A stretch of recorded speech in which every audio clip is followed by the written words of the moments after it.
میدونی ذهنت هر روز داره تو رو فریب میده؟ بهت میگه نمیتونی، خسته ای، دیر شده.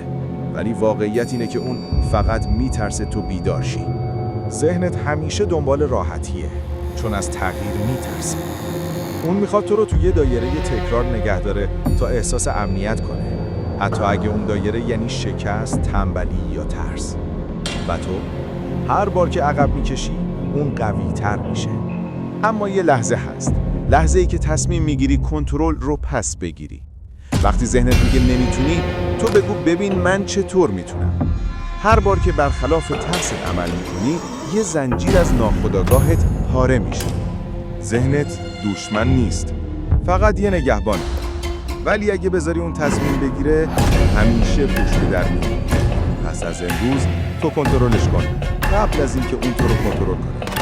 پس به نظرم یه تئوری هم هست که میگه چنل فکتزیلا رو سابسکرایب کنیم تا ذهنمون پرورش بدیم. از فکتزیلا به تو یا تو ذهنتو کنترل می‌کنی؟